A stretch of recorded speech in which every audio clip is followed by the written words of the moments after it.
Hello, everyone. Thanks for joining. I see the numbers are going up, so we'll give it a minute or two once the numbers have stabilized, and then we'll get started on our presentation for today.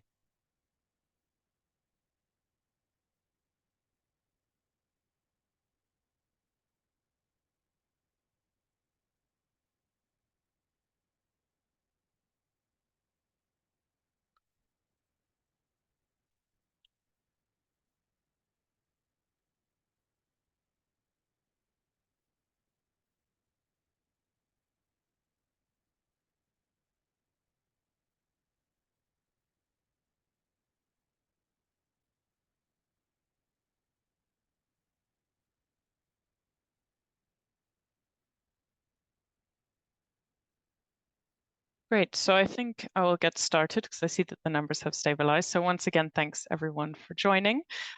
Today we are having the third session of our Engagement Days webinars, and this is going to focus on the climate solutions portfolio and specifically a showcase from two of our grantees. So just a bit of housekeeping and the agenda. So we have the kind of Q&A function. If you do have any questions, please put those in. And that can be questions that you have as we go through the presentation, whether it's about the climate solutions portfolio or the demos that some of our grantees do. But we will also be having a panel discussion with our grantees at towards the end of the webinar. So if you have any questions that you would like to ask them as part of the discussion, please do send it in, and we will have one of our colleagues moderating the Q&A as well. So yeah, for the agenda, I will be doing an intro to AII and the climate solutions portfolio. Then we'll have a demonstration or a presentation from two of our grantees, Made2Flow and Precision Development. And then we'll have a short panel discussion with them as well, with some time for Q&A from you all. So just a quick welcome and introduction to who is on the webinar today. So my name is Pauline Optebik. I'm the Environmental Portfolio Lead for AII, meaning that I oversee the Climate Solutions portfolio, looking at the application to the grant management and developing the overall strategy for deploying climate solutions through the Climate Solutions portfolio. And I'm pleased to say that I'm joined here today by two of our grantees, and I'll allow them to quickly introduce themselves as well. Atniel, do you want to kick us off? Sure. Hi, everyone. My name is Atniel Gedge. I'm the Chief Product Officer at Made2Flow. Been working in the industry over 20 years. Thank you. Rohit. Thanks, Pauline. Hi, everyone. My name is Rohit. I am a Senior Program Associate at Precision Development. I've been with PxD for like 4+ years now. I'm happy to be here. Thank you. Thank you. So we'll be hearing more from them later and their exciting projects. So to kind of kick things off, I wanted to give a little bit more context for those of you who are maybe less familiar with AII, and certainly to give more of an insight into what actually is the climate solutions portfolio. And then we will do a deep dive into some of the projects that we've selected. So who is the Apparel Impact Institute? So we're an international but US headquartered nonprofit, really looking at identifying, funding, and scaling climate solutions for the textile and apparel sector, focusing specifically on the supply chain. And we do this in a very unique way because we operate as an industry convener. So as you can see from the graphic on the slide, we do connect with quite a lot of different parts of the fashion sector ecosystem, whether it's brand and retailers, implementation partners to actually kind of deliver the work. We receive funding from philanthropic partners and donors. And of course, most importantly, we have close relationships with manufacturers and suppliers where ultimately a lot of our work takes place. And we do this through the Fashion Climate Fund, which is where our funding comes from, and we deploy solutions through the Climate Solutions portfolio. And I'll explain more about those two themes later on. And then the bottom three kind of parts of the ecosystems are people who we do engage with, but maybe do not form the kind of larger part of the work we do. But of course, we take into deep consideration in all of the work that we design and employ. So a bit of history. AII historically is possibly most known for its program Clean by Design, which was developed by another organization in the early 2000s, and then kind of emerged within our sphere of work as AII itself was developed through the Sustainable Apparel Coalition, IDH, and the Natural Resource Defense Council, as well as some of our founding brand members in 2017. The integration of Clean by Design then happened. And since then, we've really kind of worked to not only scale the deployment of that program, but to really think within this ecosystem that we operate in, how can we even further scale the work we do? And that's where the launching of the Fashion Climate Fund and the Climate Solutions portfolio took place in 2022. And before I go into detail on that, I just wanted to give a brief overview of our theory of change and how we really kind of support collective action for decarbonization. So this is more or less the journey that we kind of take our facilities through. First, we look at benchmarking. So where is the facility today, and where, you know, what can kind of take place next, really defining steps. Then it's into target setting. So based on that baseline assessment, what is the level of decarbonization that a facility can achieve over a specific time period? But of course, target setting and benchmarking are just kind of laying the groundwork.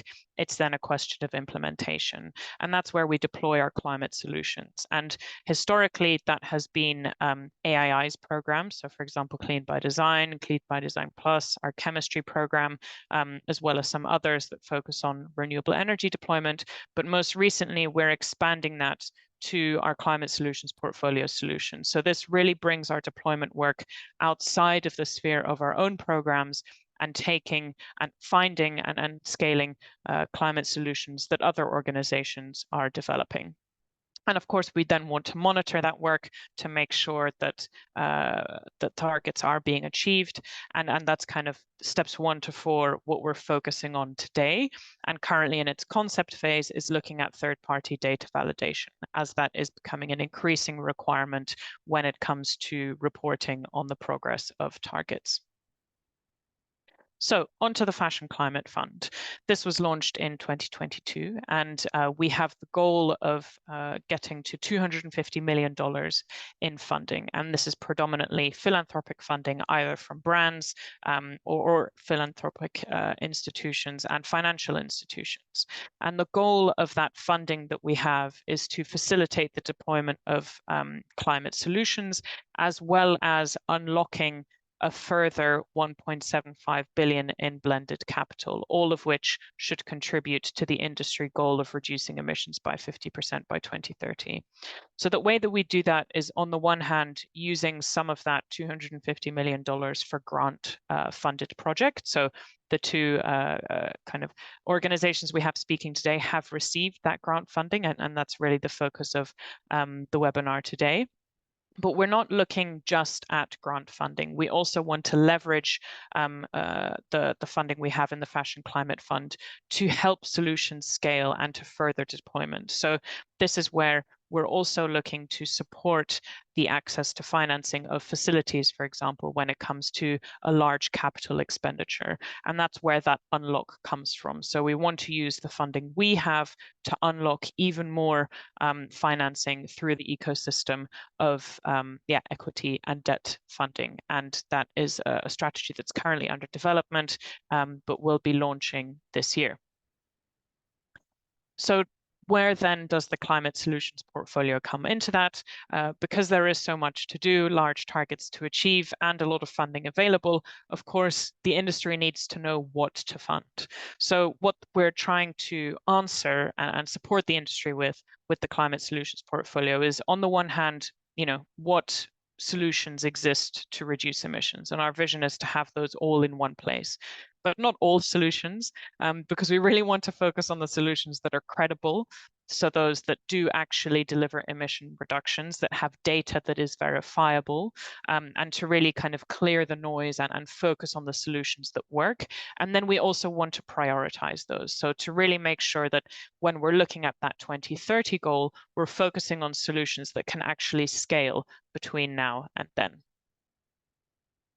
And just a bit of an overview of what we've achieved so far. So as I said, in 2022, both the Fashion Climate Fund and the Climate Solutions Portfolio launched.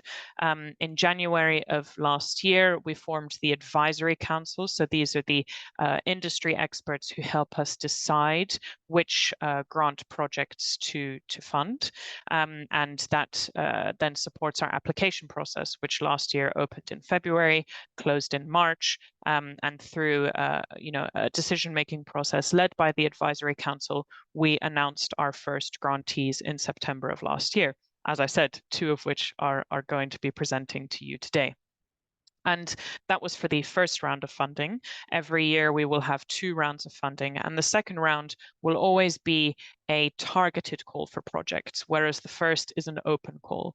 And that targeted call will be informed by what we fund in the first round. And this year we've commissioned 2 roadmaps because we felt that the topics of energy storage and low carbon thermal energy are a little underdeveloped from an industry vision and knowledge perspective. So that is those are the grant projects that we have supported in the second half of the year, which will then lead to a targeted call of implementation work towards the end of this year. Again, a targeted call in our second round of funding. And just this month, we've launched our grant funding thesis. So to really define what it is we're looking to fund, what a grant project should look like. And there will be a webinar on that next week and the week after if you haven't already registered. But what better way to know what a climate solutions portfolio grant looks like than to hear it from some of the grantees themselves. So that's really what I want to spend the rest of the webinar on. So we are going to start with Made2Flow. And before I hand the stage to them, I just want to give a bit of an overview of why we selected this grantee. So, and what they will be using their funding for. So the funding is going to be used to develop a component to a software that they already have that looks at impact measurement for facilities. And the component that they're looking to develop, which they will show you later on, is to automate energy efficiency recommendations for facilities to really operationalize and accelerate the ability for facilities to reduce their emissions. And the reason why we selected that project is because it has the potential to really scale energy efficiency work, which is such an important component of facility decarbonization. And because it's done in an automated fashion by a software, it means less physical human experts are needed, or to put it a different way, the amount of energy efficiency we have to deliver as a sector is a lot more than the kind of experts we have to deliver it. So the opportunity for software to solve that problem is something that the Advisory Council felt was incredibly compelling. And we really wanted to support that. So with that, I will hand it over to Adniel to give us an overview of the organization, what the grant project is, and excitingly, also a demo of what they have built so far. Thank you very much. We can jump right into it to the next slide. So hi, everyone. Again, my name is Atniel Gedge. I'm the Chief Product Officer at Made2Flow. Before we start showing you all sorts of things, I think a bit of background about us will help set the settings. Made2Flow, for us, it's all about data. So we built different technologies that specialize in data gathering and data validation across supply chain. We specifically specialize in the fashion industry. I do understand fashion is a bit meaningless, meaning apparel, footwear, and accessories. Again, accessories can also mean hard goods. The idea is that we've been working very hard at automating processes, building personalized processes of data gathering digitally from facilities from tier 1 up to the field or from the raw material extraction. We we make sure to work at a process level. When we set and went on this journey, and maybe it was naively thinking, but that's the situation today, we realized that there's several elements that are necessary for success. So one is, like I said, is personalization. It's not a one-size-fits-all kind of questionnaire. You need to do it in different languages, in different ways. You need to know that you adapt what you're asking to the person that you're asking in the specific situation. And the specific situation is very important. Essentially, the ability to think back in the ways of BOP, the Bill of Processes. So to think at a process level, that means thinking of machines, that means thinking of chemistry, that means thinking in a very granular way. This is crucial. Why? Because as an industry, when we gather data, it's not just by saying that a garment or a facility is this much emissions, but understanding that us as a brand, large or small, doesn't matter, are capable to understand what is our share of each and every function and so on. That is the only way forward. And very much everything that we do, and we serve both brands and the different production facilities, we have in mind as a decision-making solution. So it's not just spitting out a number or collecting data for the sake of data, but the idea is to give that advice and to help them understand what can be done next. If we can jump to the next slide, please. Perfect. So to the grant, and thank you for that introduction. So together with the help of Dr. Siva Pariti and the wonderful team at Bluewin, we've been working very hard on adapting the data that we're gathering and analyzing it, again, in a personalized manner, to be able to have recommendations, automated recommendations. Now, there's several, before we set the journey, I think we all realize, and the more we are into it, I think we see more and more that was true, that the initial assumption is there's quite a few issues when we talk about recommendation and trying to have more efficient facilities or lower emission facilities, is that often we go for these big and complex projects from day one. And here we really want to concentrate on the projects that are, first of all, adapted to them, that are possible to them. Not everything is possible in every country. Not everything costs the same in every country, in every tier, and so on. So there's a lot of adaptation and nuances that are involved. But I think one of the key things and the key understandings that we have is that the initial recommendation have to concentrate on a short payback period. So if it will be something that will take a long time to implement, if it will be something that will be very costly to implement at the beginning, it's just not going to happen. And we have to allow them to have these first steps to start doing something. And once, and we can see it, once the facilities understand that what they're doing is also can be also financially beneficial for them, there's a lot of appetite to come back and have more. And that is basically that trying to create that incentive loop to continue doing more and more. It has to be kind of a snowball effect. We can move to the next slide, please. Thank you. So thinking of these recommendations, but getting to the point, okay, we gather data, we analyze the data, and we give the recommendation.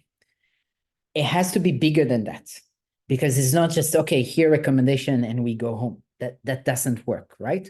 So the ability to follow through, to track through the platform, the progress, to track why something is being implemented or why something not, so that we can continuously improve, tracking if the assumption of the reduction is actually the real reduction, so that we continuously can improve. But more than that, I think one of the biggest realizations that we had is that it has to be bigger. It doesn't serve just the need of one particular entity or aspect in the industry. So yes, it's a process about gathering data from multiple facilities at scale. Yes, it's a process that is often, not exclusively, initiated by brands, but it needs to be more than that, and each party has their own needs. I'll explain. So the brand need to gain back their control over their supply chain. The brand need to be able to have a clear overview at a single facility level and also in an aggregated level. And more importantly, they need to understand their share of it. It's not just, okay, there's this much greenhouse gas or this much water used in a facility. What is my share of it? The normalization issue. This is key for them to be able to make better decisions afterwards. The facility themselves, we ask them a lot of things. We ask them to go and do the actual hard work and so on. They need to get something out of it. So they need to have all that data summarized. They need to be able to show it. They need to be able to showcase it. They need to be able to sell it. That's very important. More than that, third parties need to be involved. So Pauline mentioned about the different engineers, right? So engineers, the more we go into it, we realize that a lot of their time when they go into facilities or they do it digitally, both options are possible, they spend a lot of their time on the bureaucracy, on the filling out the data, on trying to gathering the data and all these things. And we need to be able to have them enter and be part of it so that if they had the capacity of X, they should have a capacity of 10X. And only together and by involving all these different parties together, this is how we'll basically be able to augment and scale. Pauline, can I share my screen to show a bit? Thank you very much. So, great. So, just to give you a little glimpse to what we're about to launch very soon. Now we're testing everything. As I said, the idea is, first of all, to gain an overview. Yeah, and we've seen all these Excel that are running around and these different spreadsheets and coming from different systems and so on. The idea is to house everything and to see it very clearly in an easy to read way. If it is energy weeks or water mix or tracking the impact over time, and tracking the impact over time is not just of the different facility of my supply chain, but my share of it, understanding exactly what's going on, understanding simple but very effective KPIs, my energy intensities, my water intensities, waste. These are things that are very important. And as an industry, we have that data, but it's not always very organized. And the idea is to be able to start gaining back that control over the supply chain, understanding who they are and where they are and who are we to them and so on, and be able to understand that measurement traditionally used to be kind of a black box. Here you go, here are numbers. But it needs to be way more than that, beyond a certain understanding and summary of things. But we need to be able to have clear KPIs, to have the clear charts that tell us about how much we are of this production, how much data was collected, what else needs to be done, also trying to add financial KPIs, adding who the supplier might be linked to.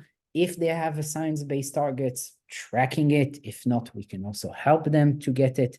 And when it comes to the recommendation, it's not just being told, oh, there's 5 recommendations, let's see what they do, but understanding them and being able to track what they want to do, what they don't want to do, and why. All of us as an industry need to learn that. That's very important so they can improve and be able to track what is going on over time and what can happen.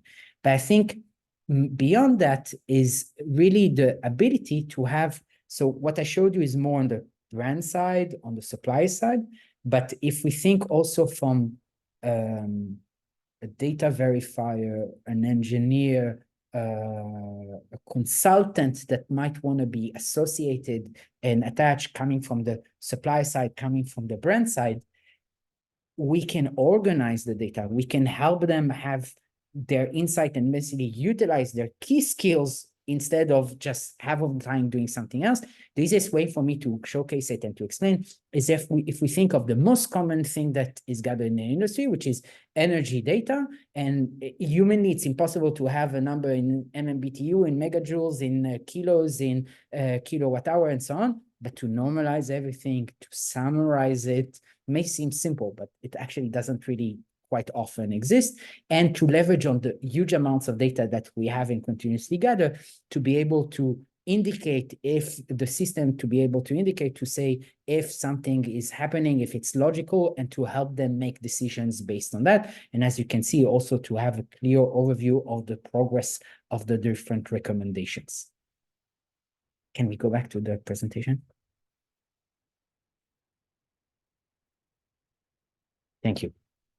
So I'll actually step back for a second.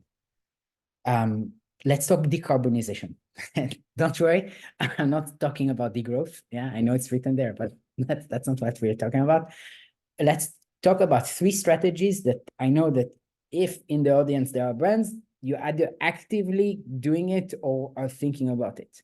Preferred materials, everyone are at least participating in it. I would say not really managing it. We don't see it being managed because manage is something that we know all the time what is going on. And we have great difficulties in building different automations of understanding what would be the level of impact if we make certain product material choices.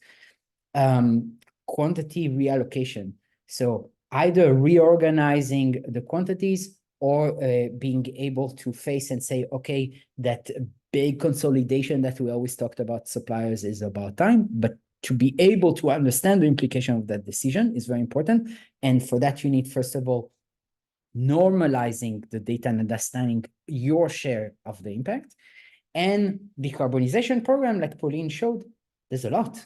And they keep on growing, and there's others. And I think we understood that there's a certain lack of control, and we try to bring a bit of order to help if we house the data. So Pauline, with your permission, I'll jump back to the platform for a second.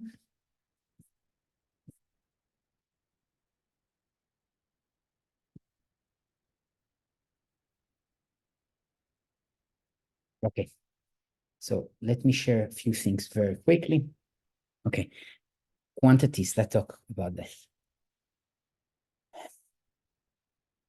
Because we have quite a bit of data, and we have quite a bit of experience in training different AI models and engines. What we wanted to do here, and what we're testing right now, and should be launching at the end of this quarter, is the ability to take the facilities when they are on the platform. Let's take all my tier 1 facilities. Let's model a certain growth for the coming years. Let's lock these facilities that are very dear to me, that have a special relationship to them. And instead of having the very tedious, very hard work that takes many different factors of data that I might not have, such as the normalization issue, be able to be offered a model of optimization in such situation. The idea is that if I'm modeling growth in the coming years, I should be able to rearrange things so that without much change, already start seeing how I can reduce my impact, which suppliers I could rearrange and trust more and increase or decrease and so on, to be able to get that immediate kind of win. That's step 1. Step 2, as we said, there's a lot of programs out there. And I think the more we get into it, the more we talk to different brands, the more we talk to suppliers, the more we talk to these very important third parties, we understand there's an issue. And there's a lack of communication before the program is happening. So the lack of understanding that there will be a certain associated percentage of impact, a cost to the facility, and to have that very difficult conversation in advance. How much do I want to contribute? Basically, be able, before you apply anything, to decide which facility I want to assign which program. There's a cost associated. How much I want to contribute, how much per facility on average, what is the potential of reduction in such a case over the coming few years, and understanding very clear comprehensive matrices, so the cost per ton CO2, the equivalent, to be able to make that decision. And very importantly, what am I asking for my suppliers? I'm asking them also to actively spend. Are they going to do it? And for that, you need to model in advance and try to understand it. Very important. When you don't have these conversations, when you don't model in advance, you may be ending up with a lot of amazing recommendations, but very little implementation. And this is exactly the opposite from what we want. And last thing, so I need to move the Zoom stuff. And last thing, obviously, we need to tie it back to the product. So we talked about preferred material, to be able to understand if I change something in the mix, what will happen? To be able to say, okay, I'm going to increase my recycled polyester a little bit. what is the effect of it and play with the different things. And we're also working on the financial implications of that, which would be in the version 2 of it. But being able to really understand where I stand and what are my options and where it will take me. And Pauline, I'll just finish with the last slide.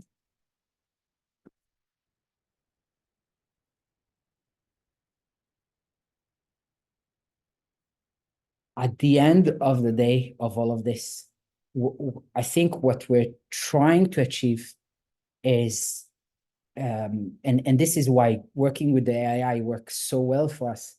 We understand that we need collaboration from different parties to be involved in this process, all of them together. We need to offer flexibility. We need to offer control back over the supply chain and over these numbers. And only by trying to, before we do the action, understand what is the implication, we have a higher chance of actually making happen and reaching our targets on them. Thank you. Great. Thank you so much for that overview.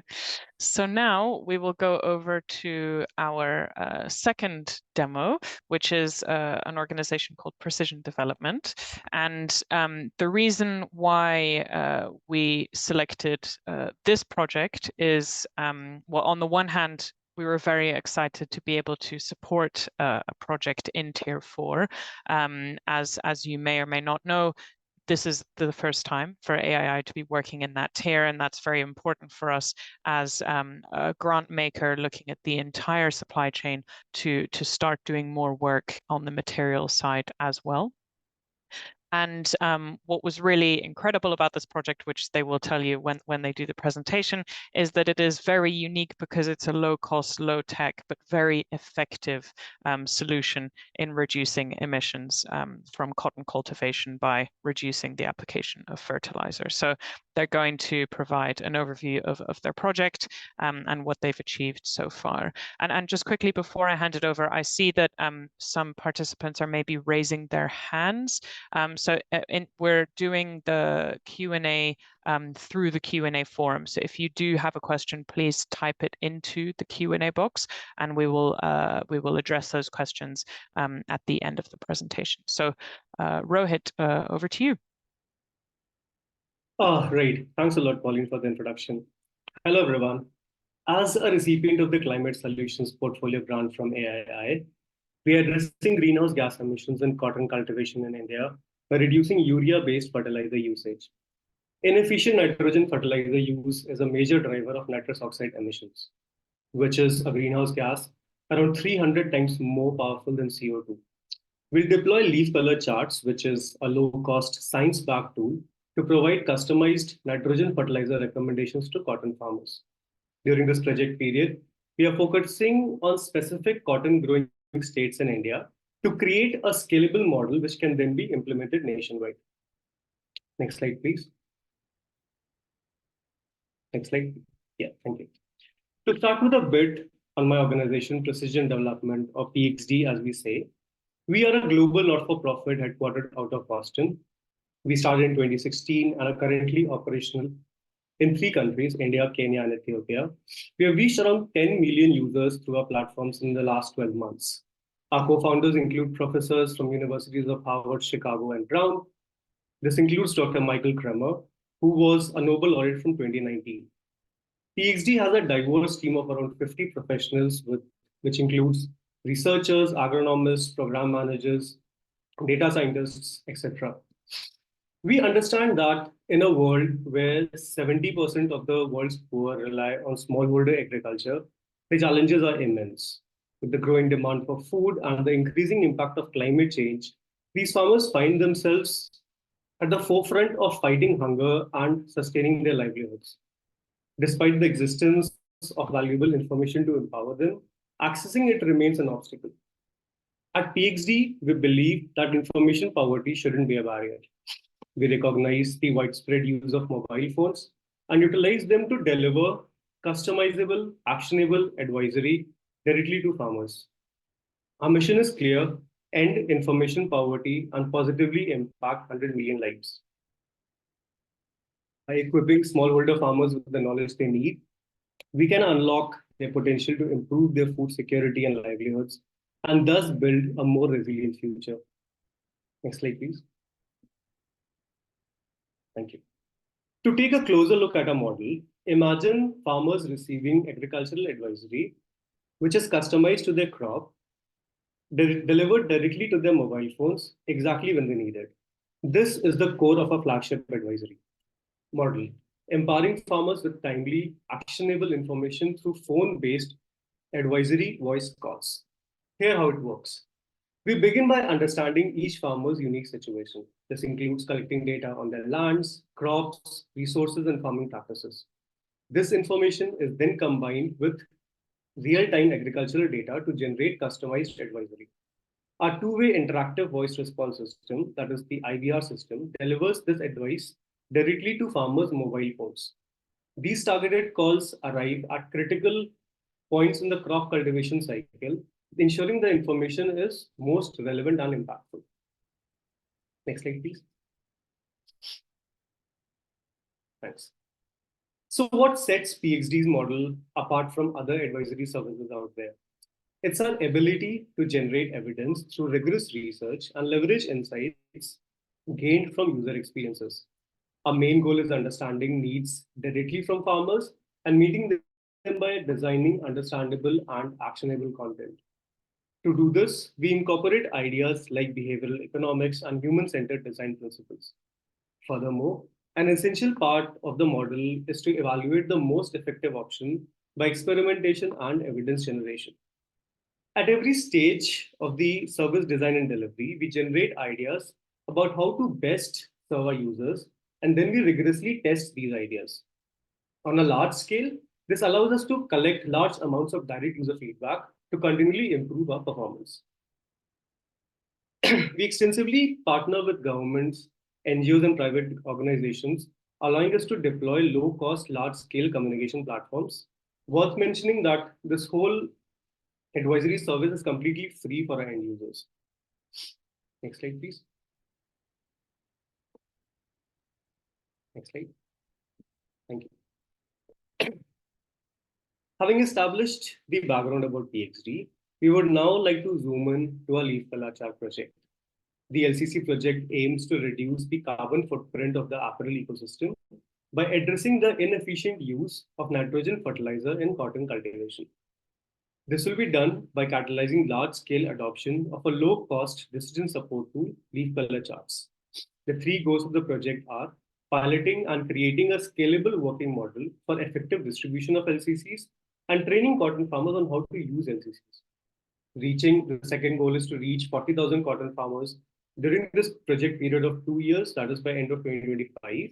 And the third goal is to generate actionable insights on reduction in nitrogen fertilizer usage and greenhouse gas emissions. Within the apparel value chain, we operate in tier 4, that is the raw material extraction stage. Next slide, please. Thank you.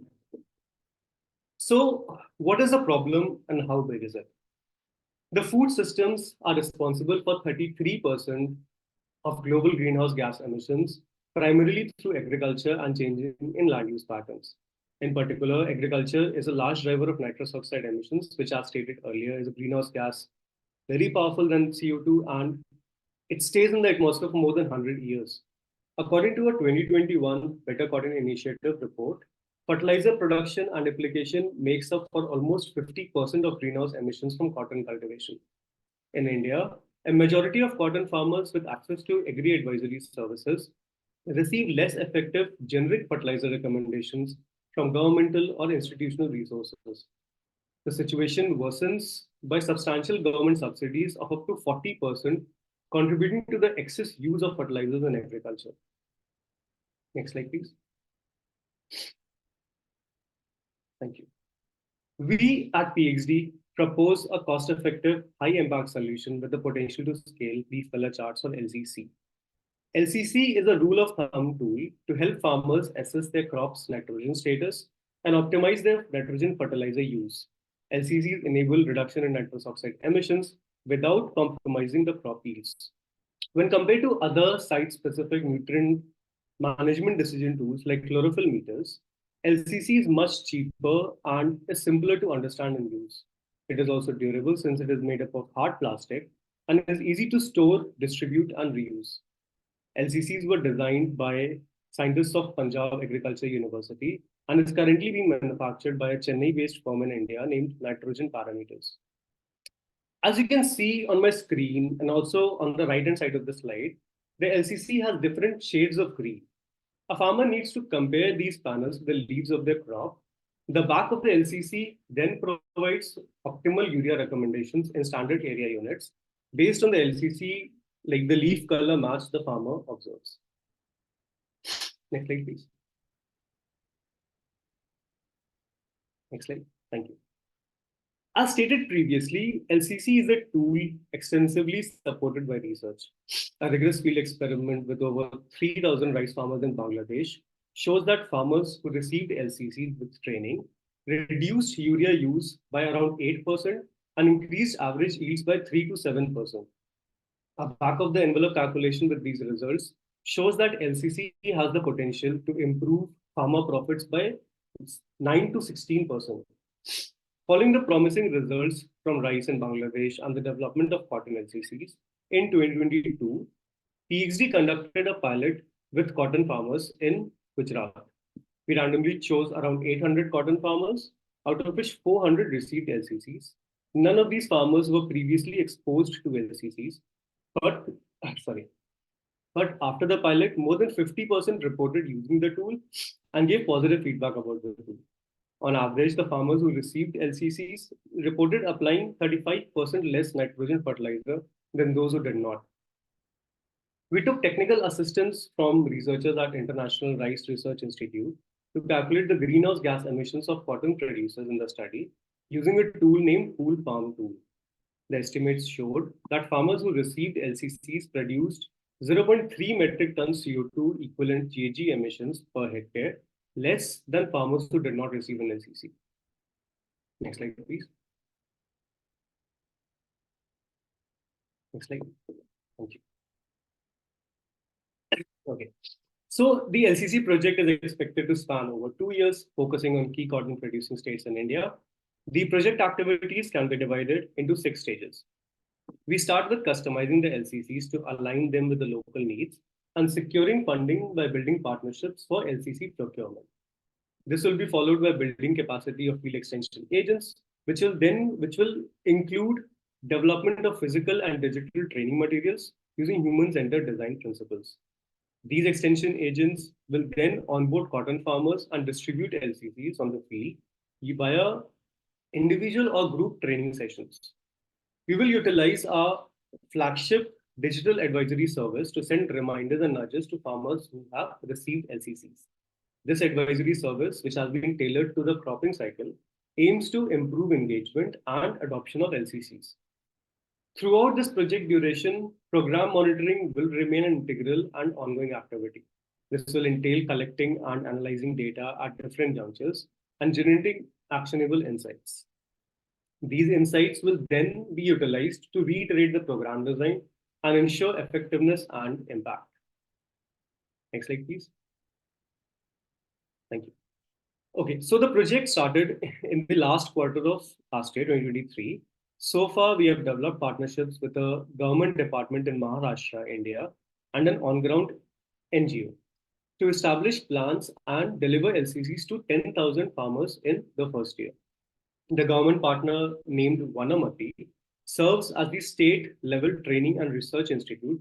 It works under domains of sustainable agriculture, rural development, and natural resource management. The NGO partner name is Ambuja Cement Foundation, or ACF. They were established in 1993 and are working towards empowering of rural communities in India so far. Speaking of Maharashtra, it is the largest cotton growing state in India with around 36% of area under cotton cultivation and around 30% of farmers in the state engaged in producing cotton. We conducted a 5-day scoping visit last month to get an understanding on key aspects of the project, like the local needs of farmers and the motivation, capacity, and requirements of our partners. The project design has been updated based on the insights generated from this visit. As part of this project scope, we're also planning to hire a third-party expert for GHG measurement. The scope of work has been developed, and we look forward to the hiring in the coming weeks. Next slide, please. Thank you. For the upcoming project activities, we will start with finalizing the program design in the first quarter this year, which entails customizing and procuring LCCs and setting up the digital advisory service by PxD. The project implementation and monitoring is planned for second and third quarters and will majorly include building capacity, distributing LCCs to all 10,000 farmers, monitoring distribution and adoption of LCCs and reduction of urea usage and greenhouse gas emissions, using insights generated to improve LCC distribution and disseminating advisory services. In the last quarter, we'll focus on analyzing data from monitoring and farmer engagement with the advisory service and draft the interim project report. In year 2, learnings from year 1 will be used to draft the scaling model. We'll work towards a state-wise scale-up, as well as engage in further partnership building with additional states to reach a total of 40,000 cotton farmers. Next slide, please. Thank you. For GHG emission calculations, we'll hire a third-party consultant in the first quarter this year. This consultant will help us in finalizing the best GHG measurement for cotton cultivation in India in the second and third quarters and provide assistance for data collection in the last quarter. At the start of next year, this consultant will help us undertake GHG emission reduction calculations and also validate PxD's own calculations. During the fag end of the next year, 2025, we'll utilize the learnings from the previous year and calculate emissions for the 2025 crop cycle. Next slide, please. Thank you. So to conclude, we are convinced that the leaf color chart is an innovative, simple to use and cost-effective solution for climate change mitigation. We see LCCs as a highly scalable climate solution that is a win-win-win. A win for the government as substantial cost savings can be done from reduction of fertilizer demand. A win for the farmers as they'll gain from decreased cost and improved livelihoods. And a win for the climate by reducing greenhouse gas emissions. The scaling model developed in the project will help prominent policymakers like the state and national governments across India and beyond on scaling LCCs further. That would be all from my side. Thank you so much. I will ask Pauline to continue. Thank you. Great, thank you both for those demos. So we will now move into a bit of a panel discussion between the grant applicants. And we actually have, I think, one more colleague from Precision Development who is going to join the panel discussion. So if that has worked correctly, Gagan has come up on the screen. So I'll quickly have you introduce yourself and then we can start the panel discussion. Hello, everyone. Good evening. Such a pleasure to be here and, really enjoyed these presentations. My name is Gagandeep and I'm head of programs for PxD's vertical in India. Fantastic, thank you. So the first thing I'd really love to hear from both organizations is what drew you to apply to the Climate Solutions portfolio and what is it that was, kind of challenging from your perspective in order to get funding for the project that you wanted? And the reason why I'm asking this question is because for the Climate Solutions portfolio and AII, it's really important for our funding to be additional to, support something that otherwise would not happen and really is going to help the kind of sector move forward. So that's a bit of the background behind the question. Maybe we'll start with you, Atniel. Sure. So I think there's two very big aspects for us. Is one that these types of things, there's no funding anywhere. I mean, to be quite frank, we have a lot of ideas and it's very specific and very particular. So we were very happy to find a home with the AII. And also, obviously, like I probably said that word 10 times during the presentation earlier, the ability to be able in a place that is built for collaboration and understand that concept was key to us because really that's a big part of the success of the potentially of this solution. And so knowing that this is what the AI is all about, drew us very much to it. Thank you. And PxD. Yeah, thank you, Pauline. I think for us, this proposal was a natural fit from PxD's perspective, as we are looking to scale up solutions that not only look at GHG reduction, emission reduction, as well as look at improving cotton farmers' welfare as well. Our experience has been that it's quite challenging to find funding to scale an intervention where we also want to simultaneously invest a substantial portion of the funding into data collection, analysis, and technical partnerships to monitor the scaled up program. So AII's interest in finding data-backed solutions was a really good fit with PxD's approach of continuously surveilling and our programs and iterating them based on findings. So yes, I think it's fab. Thank you, Pauline.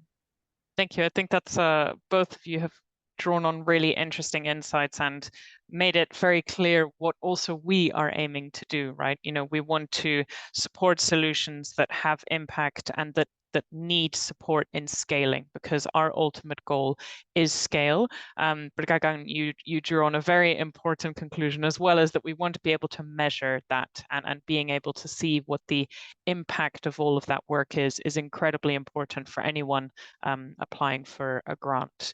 And before I go on to the next question, I just wanted to remind the audience that if you have any questions for the panelists, please do put them through the Q&A, and we will get to those in the next few moments as well. So as I kind of alluded to in the beginning of the presentation, when kind of explaining what we are aiming to do with the CSP, part of it is to alleviate barriers that solutions have to scale. So I wanted to ask you both the question if so far in the project you've kind of encountered any of those barriers, been able to unlock them yet. I know they both kicked off quite recently, but would be very curious to hear anything that you've come across that might be an interesting insight for the audience. So I'll jump into it. I think that as I was mentioning earlier, we realized very much from the beginning of doing this that we need to add more features, that we need to have more entry points to different organizations, and that we need to allow different types of modeling, so to cover the kind of the process that is going on in a wider scope, to be able to make it happen. Because really, the last thing we want is just to give recommendations that are maybe great, but no one implements. So we need to work very hard with all the parties involved to ensure that there's a high chance and then high rate of actually actualizing these recommendations. Fantastic, thank you. PxD, any barriers you've encountered and perhaps overcome so far? Yeah, it's early days yet, but I think, Pauline, we've had some really early wins. I think one of our biggest barriers was having a partnership with the government and it's only the government which provides you access at scale. So I think one of our biggest wins has been the establishment of a partnership within a government department in the state of Maharashtra, which, as Rohit mentioned, is a major cotton growing state in India. And the interesting part is that this partnership with the government has actually unlocked about $22,000 in combined private and government funding for procurement of about 10,000 LCCs. In addition, both our private and government partners have demonstrated a strong commitment. They've been very happy to offer their administrative support, including the use of their extension systems on the ground, infrastructure for project activities like training, LCC distribution, and monitoring. That really helps, because having partners on the ground who are familiar with the geography really leapfrogs the chances of success. In addition, we've had an interesting, we've had a segue into a very interesting partnership. There's a Cotton Research Institute, which is based in the same geography. So we're actually looking at a collaboration with the Cotton Research Institute on the other aspects of the cotton value chain. They're interested in working with PxD more than on the LCCs itself. We see a lot of potential for for having partnerships with other governments and nonprofits. And yeah, this is early wins yet, but we're very excited. Fantastic. And yeah, speaking about kind of testing and looking towards the implementation of the solution, Atniel, I know you're testing this with some brand partners and facilities already. Could you maybe share some insights from the learnings you have there?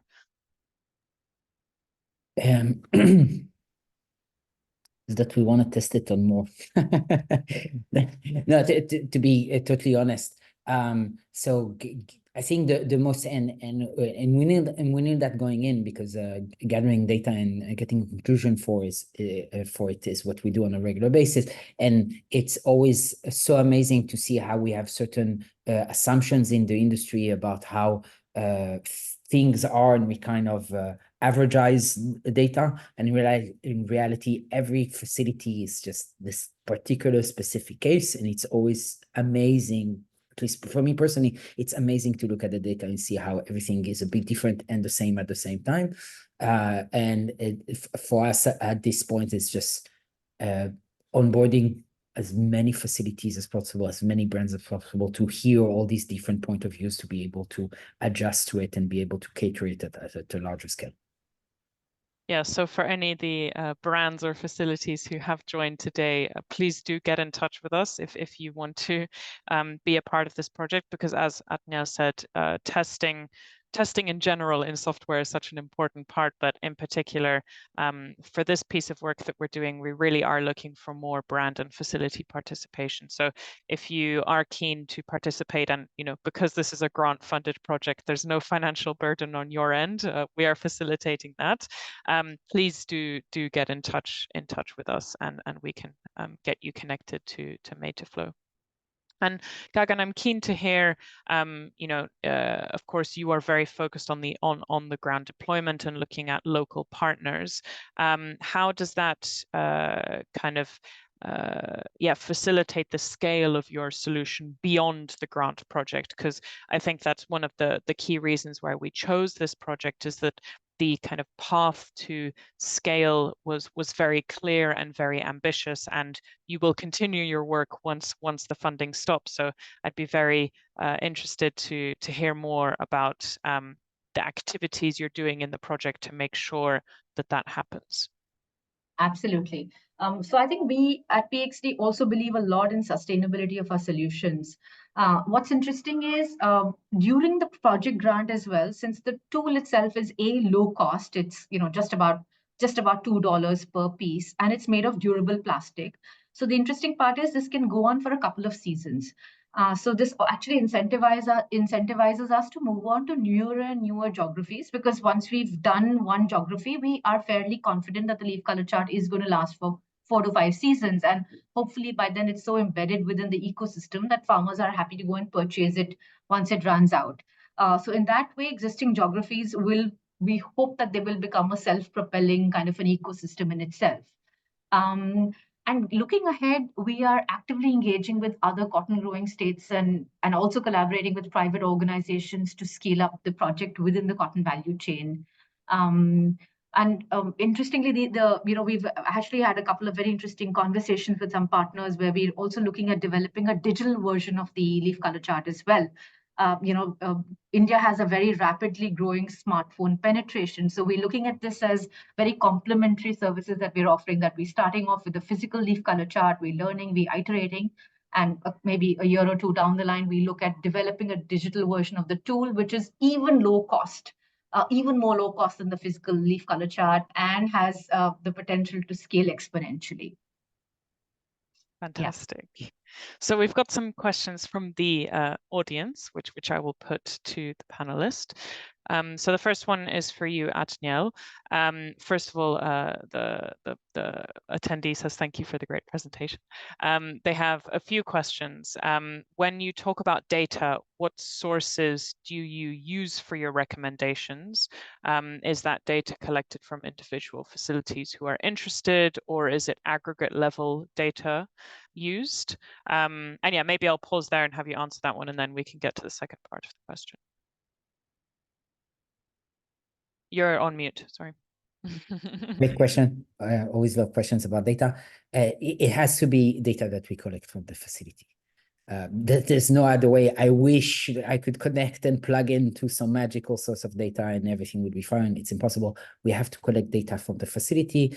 And what is very important is to be granular. So granularity means machinery level data, understanding not just like, let me see an energy bill, which is kind of the common thing in the industry, but actually understanding which utility machines, which production machines are they using, and cross-referencing different data, understanding things like steam pressure and so on, that allows us to actually get to the conclusions. Fantastic. And the second part of the question is, what incentive does the facility have to incorporate the recommended changes? That is the most common question that we are asking ourselves and we're being asked. The answer, first of all, most of suppliers get it more than brands think. It's really, I don't think we understand as an industry how much suppliers actually get it very, very well. But more importantly, one, summarizing all the data for them. If someone else will ask the data, so they don't have to do the hard work and then just click download and it's all ready and they don't have to work hard. Second, also they get access to that fancy nice dashboard so that they can actually use it as a marketing tool. So it needs to be kind of their window that they can share. And at the end of the day, they know that the ability to provide data is their future. Suppliers, at least that's our point of view on suppliers, and I say that as someone that managed production sites as well. It's not just about delivering goods, it's about a service. We're entering into a service industry where we're delivering goods and data about it. So it's the ability to do both. Fantastic, thank you. A question for PxD. Do LCCs work on other crops as well? Absolutely. So the leaf color charts were actually developed originally for rice. And interestingly, a lot of the insights from rice have proven true in the case of cotton as well. There are leaf color charts on other crops as well, like maize. And I think scientists are in the process of developing them for other crops as well. Fantastic. Yeah, and I think the key thing to note there, which we found so fascinating from you, is that this is a very scientific-based approach, right? So each color chart will be based on locally specific insights on the location, the crop. It's not the same leaf color chart for cotton as it would be for other crops. Yeah, like for some crops, it's actually 6 panels. For cotton, it's 5 panels, and it varies by the agroecological zone as well. You know, the color of the chlorophyll and so on and so forth. So yes, absolutely, it's very contextual, which is always important in scientific decision making. Thank you. So one final question from the audience, which is for Made2Flow. And this focuses on the dashboard, which the attendee thought was very interesting. So is it planned that companies can also use it for other impacts than greenhouse gas emissions, supply chain mapping, or kind of maybe even making a facility or supplier scorecard? Yes, so I should have mentioned that more clearly. So we follow a life cycle assessment methodology. There's a certain tendency to use a greenhouse gas protocol. It is much better to use LCA methodology because then it can be aligned with things like the PEFCR and so on. And if you want to transition it to measure product, you can actually make product claims with it.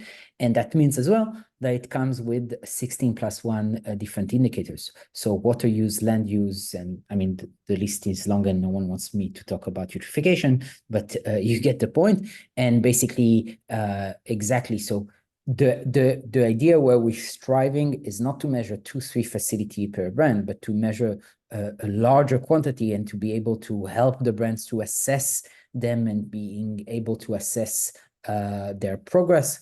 So definitely looking at it as a scorecard or supplier ranking, however kind of adjectives that you want to use, but very focused on the environmental indicators. So compare them on a water intensity, on energy intensity, on greenhouse gas intensity, and so on.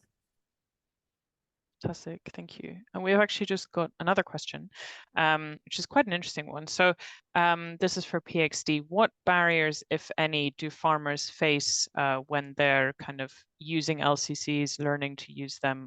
What are some of the barriers you anticipate, and how do you kind of design overcoming them for the farmers in your project?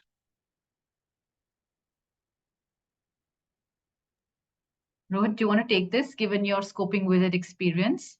Maybe interesting to hear insights from the ground. Right. I think less like this tool is designed to be simple to understand and use, right? Even though we are having like, Gagan, please add me on this, but we're having extensive trainings on how to use the LCC. And also we have like different supplements attached to it. But in general, the tool has been designed so that it's simple to use and easy to understand. Gagan, please add if you want to. Absolutely. So I think in terms of barriers, one is lack of awareness. Although it's a fairly efficacious tool, we find that the awareness is lacking. That we plan to mitigate by working very closely with our on-ground partners and their extensive extension system on the ground. And they're very closely connected to villages and to farmers. That's number one.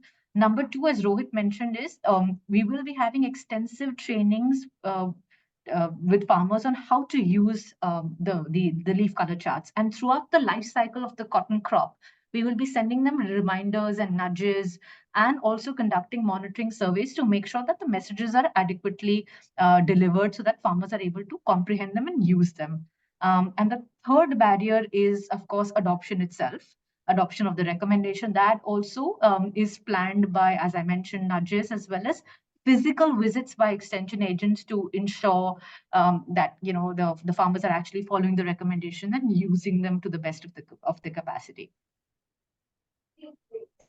Fantastic, thank you. So I haven't seen any other questions come in, so I think we'll probably bring the webinar to an earlier close than the initial timing. So I'll just ask a last question to all of the panelists. You just kicked off the project in the last quarter of last year, so we have a lot more work to do, which we're very excited about. But what is it about this year, or which specific task excites you the most? Adniel, do you want to kick us off? Sure. I think for us, the most exciting thing is to see the actual implementations happening, so that we can really measure and understand if the estimations in advance were correct, and to start measuring a certain rate of implementation. That to us is super exciting. Thank you.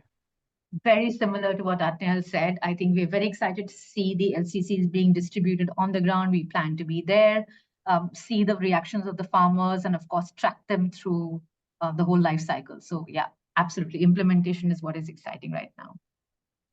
Thank you. Rohit, anything to add? No, just going to like kind of repeat what Gagan said, that like we do have large, highly effective implementing partners in the field. So yeah, and like distribution of physical LCCs like seems to be a barrier. So we are like depending on the government and the partners to do this effectively. And yes, we look forward to that, like the adoption and urea usage reduction, hopefully. So yes. Fantastic. And we are very excited to see how these grant projects progress. So thank you so much for everyone for joining. As I said, if you are a brand or a facility and you want to be involved in the Made2Flow project, please do get in touch. You can email me, Pauline at apparelimpact.com, and I will put you in touch with the team. If you are a solution who wants to apply for a CSP grant, we have more information on our grant funding possibilities in webinars next week and the week after, and the applications open on the 1st of March. So this is the first of our demo days. They will happen hopefully every quarter. We will have another grantee to kind of demonstrate to you, to show what we are supporting. And we're very grateful for you all joining today. So thank you very much, and have a good rest of the day, everyone. Thank Bye-bye. you. Thank you for having us, Pauline. Pleasure. Bye-bye.